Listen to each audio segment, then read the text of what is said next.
Olá a todos! Hoje iremos falar de mais um assunto muito importante nas Escrituras Sagradas.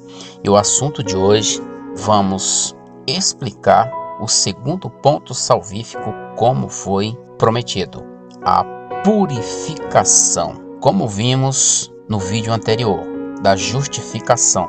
Só para recapitular, pois primeiro vem a justificação, depois vem a purificação, que será o assunto neste estudo de hoje. A purificação só pode ser aplicada ao homem que foi justificado pela misericórdia de Deus. A justificação é proveniente da morte de Cristo para a restauração de nossa natureza adâmica. Ou seja, a morte é a cura para a nossa natureza que foi degenerada por Adão. Já a purificação de nossos pecados é proveniente do derramar do sangue de Cristo na cruz. Para entendermos com mais clareza tudo isto, vamos ler Hebreus 9, versículo 13 e versículo 14, que diz: Portanto, se o sangue de bodes e de touros e a cinza de uma novilha espergidos sobre os contaminados os santifica, quanto à purificação da carne, muito mais o sangue de Cristo, que pelo Espírito Eterno a si mesmo se ofereceu sem mácula a Deus, purificará a nossa consciência de obras mortas para servirmos ao Deus vivo. Neste texto, em Hebreus, é feita uma comparação da velha aliança, que era pela lei, e da nova aliança, que é pela graça ou pela misericórdia de Deus, exercida pelo sacrifício de Cristo na cruz, em benefício de pecadores carentes de misericórdia. Agora vamos ler mais um versículo em Marcos 2, versículo 16 e versículo 17. Vamos ver o que diz. Os escribas dos fariseus, vendo-o comer em companhia dos pecadores e publicanos, perguntavam aos discípulos dele: por que come e bebe ele com os publicanos e pecadores? Tendo Jesus ouvido isto, respondeu-lhes: os sãos não precisam de médico, e sim os doentes. Não vim chamar justos, e sim pecadores.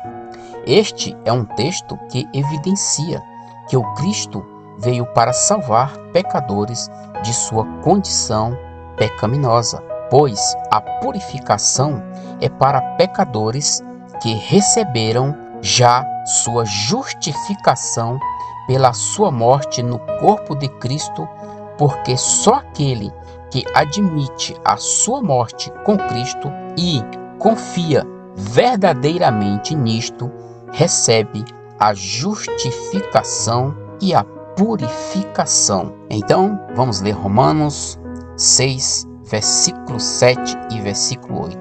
Vamos ver o que diz. Porquanto quem morreu está justificado do pecado. Ora, se já morremos com Cristo, cremos que também com ele viveremos. Já vimos que a nossa justificação é proveniente de nossa morte com Cristo na cruz. Agora, vamos nos atentar unicamente à purificação. Para isto, vamos ler 1 João 1, versículo 6 e versículo 7, que diz: se dissermos que mantemos comunhão com ele e andamos nas trevas, mentimos e não praticamos a verdade. Se, porém, andarmos na luz, como ele está na luz, mantemos a comunhão um com os outros, e o sangue de Cristo nos purifica de todo o pecado. O versículo 6 é bem claro. Qualquer um que diz que tem comunhão com Cristo e anda em trevas ou em pecado é um mentiroso. O versículo 7 esclarece que qualquer um que anda na luz, ou seja, sem praticar pecado, este está na luz, assim como ele também está.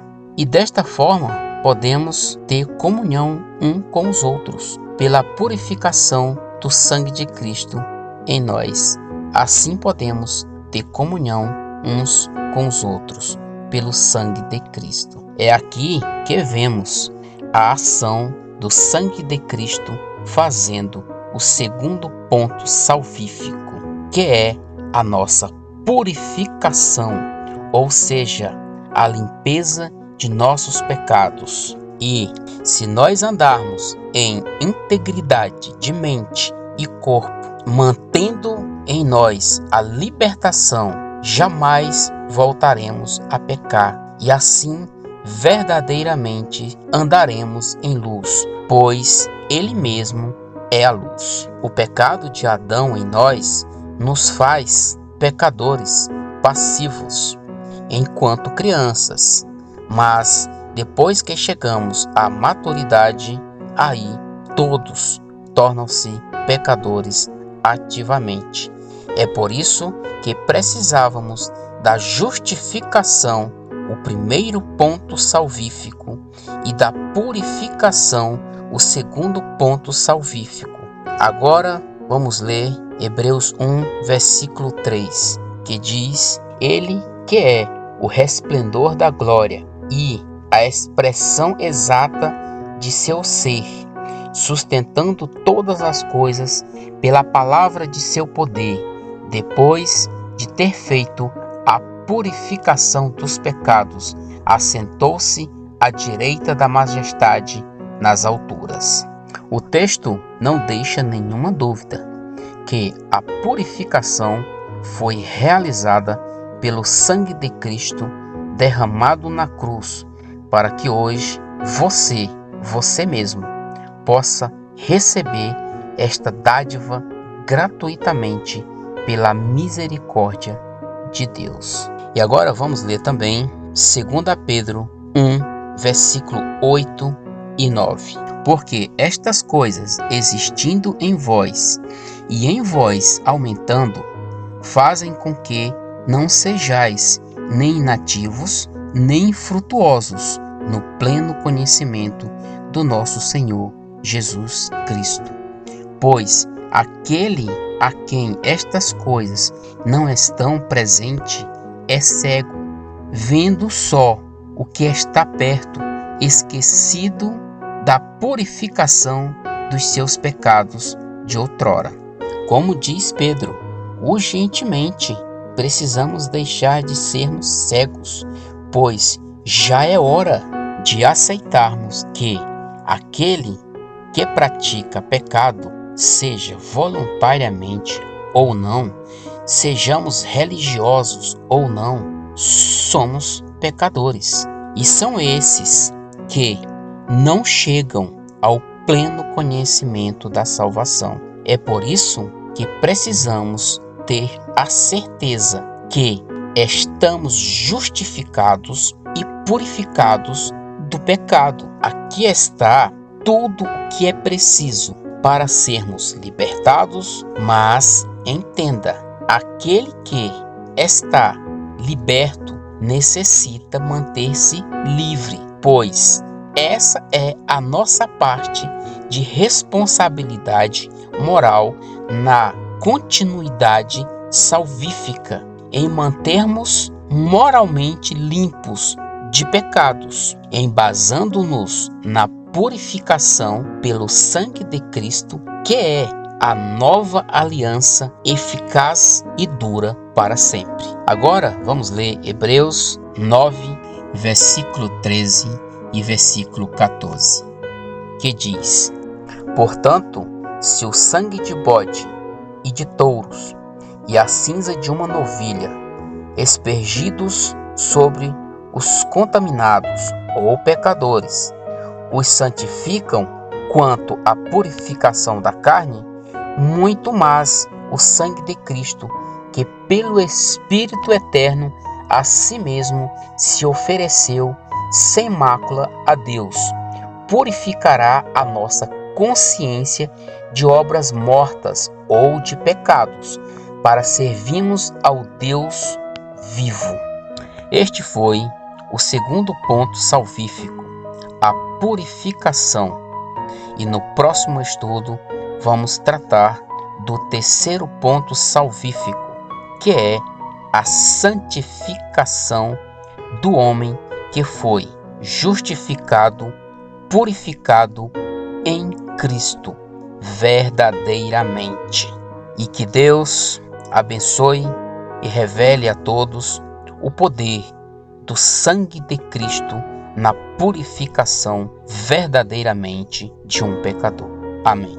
Que o Deus da paz, da misericórdia, de toda bondade, esclareça esse estudo em sua mente, em seu coração, de acordo com sua vontade, pois é um Deus de amor, de justiça e de paz.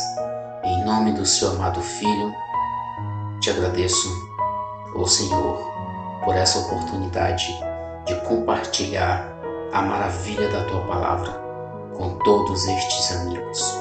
Obrigado, em nome de teu amado Filho, Pai. Amém.